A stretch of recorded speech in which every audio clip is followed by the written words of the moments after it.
Good morning, everyone. This is Jessica Canty. I am your life and career strategist, here to have another careers and coffee chat with you. This morning, I thought I'd do a little bit of a different space to have a conversation with you all. And I haven't had my breakfast yet. I don't know if you all are like me, where you jump up and before you know it, it's almost 11 o'clock and you haven't eaten. So I want to have you all be my accountability partner and make sure that I eat breakfast. So I'm going to have a little breakfast conversation with you all. Well, you all have been on my mind. I've been curious. What has been your career challenges? And so I wanted to share with you all a career challenge of mine that maybe you have. And it's called messaging. Did you catch that? Messaging.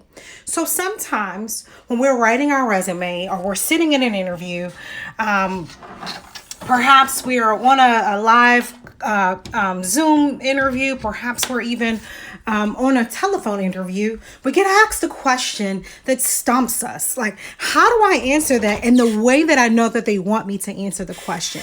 How do I convey to them that I'm going to be a stellar asset to their team? And the key to that is the proper messaging. So I want to give you a few tips to how to answer those questions to make sure that you're giving the right message about who you are and how you're an asset to their team. You ready? Here it goes.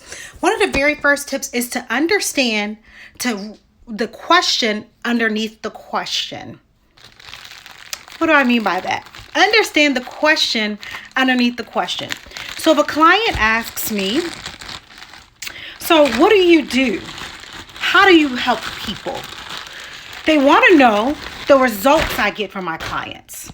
Not necessarily the ins and outs just yet, because they haven't decided whether or not they're going to work with us. But they want to know, what is this transformation that I can expect to get when I invest time, resources, energy, and effort into working with you. So very similarly, when an interviewer asks you a question, because a lot of questions are now situation based. So when they ask you that question about, well, what are you going to do if you've been waiting a couple of weeks for a special concert that you wanted to attend, and finally the day of the concert is here, but we got an emergency at 3 o'clock and the concert's at 6 o'clock. What are you going to do? They don't want to know, whether or not you're going to have somebody pick you up. They don't want to know, are you going to change in the car? No, the question they want to hear the question they're asking underneath of it is, are you committed? Are you able to balance professional and personal? Are you willing to sacrifice for their mission? And so the question you need to ask yourself, the underlying question you need to ask yourself is, am I willing?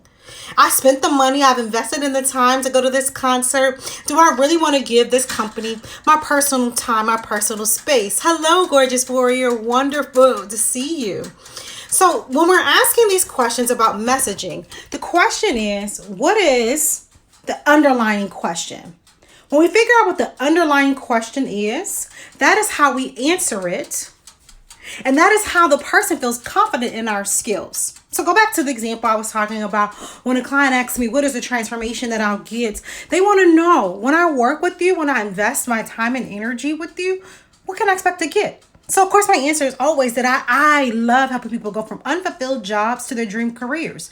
But they want to know, what does that mean? That means I'm going to give you a step-by-step process that's going to take you from that place that you're in right now to your desired salary, to a place of passion, to a place that you actually want to get up and go every Monday morning. See, that's the underlying question. What's going to change in my life? So when a company asks you that question about what are you going to do, the concert you've been waiting for weeks to go to is at 6 and you got an emergency at 3 o'clock p.m. They want to know, what are you willing to do? What's that underlining current of, are you committed to the work that we say we're doing? Are you able to be flexible and adaptable?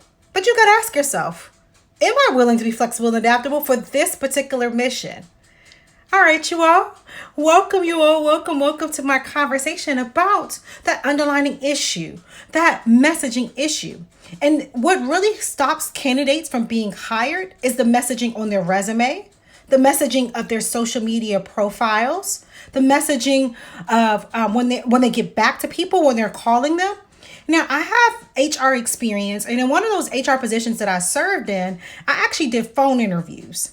And I noticed a lot of people didn't know how to present themselves even on the phone. And it's simple things like turning the TV down, making sure you're not distracted, making sure you're in a good cell phone service area or on a landline. And that was the message I was getting, that if you can't pay attention to those details, perhaps this is not the job for you, because this is a very detail-oriented position that we're hiring for. So today's takeaway is to make sure you're checking your messaging. What are you conveying to the world that's not being said out of your mouth?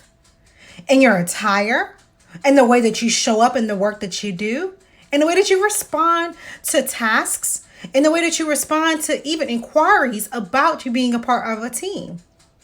It's been a pleasure having this Careers and Coffee Chat with you all. And remember, messaging matters.